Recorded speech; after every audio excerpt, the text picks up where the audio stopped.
Sige ma'am, pasok muna kayo sa loob para ma-explain po sa inyo yung briefing tayo guys kay Brenda.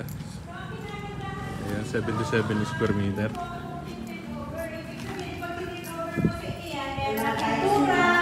tayo sa may partition. Oo, kahit din muna kayo magpagawa, matitiran nyo po agad, gamitin na lang po dadalhin nyo. Tapos, ganyan na rin yung window niya, sliding door na rin. Tapos, ito po, si Brenda, 2 bedroom, 2 toilet and bath. Ito po yung isang niya, toilet and bath. Tapos, ito yung kitchen niya. So, kung nalilitan po kayo dito, kung gusto nyo ilabas, pwede naman po yan. Kasi may space pa po kayo sa likod hanggang gilid. So, ayan po, ayan. Nasa po. Ayan, sige pa labas po. Bali ang space nyo po, mula firewall, hanggang dito po sa may parking.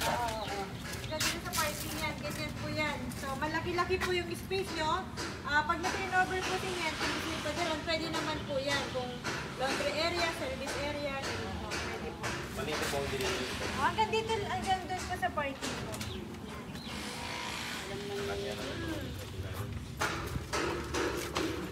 Tignan po natin yung tracker. Ay, hanggang dyan lang po yan sa firewall. Hanggang dito lang po.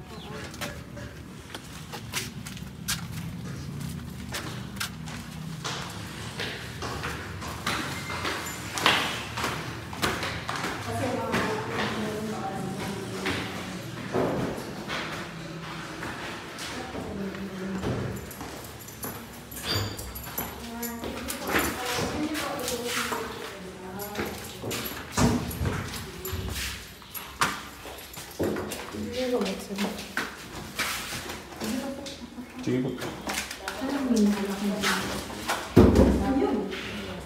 So, ayan po. 2 bedroom. Mga bedroom niya po nasa master's bedroom. Tapos lahat po dito may balcony. Tapos ayan po yung window niya. Tapos ang amenities po dito, ayan po, yung playground, basketball court, tsaka multi-purpose clubhouse. Wala lang po din yung swimming pool kasi small community lang po ito. Konti lang po lang.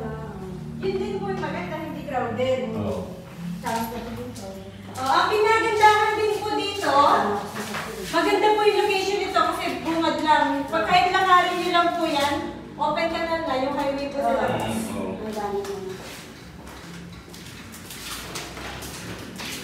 Ito, makita ko po hindi mga malalaking mga development po dito.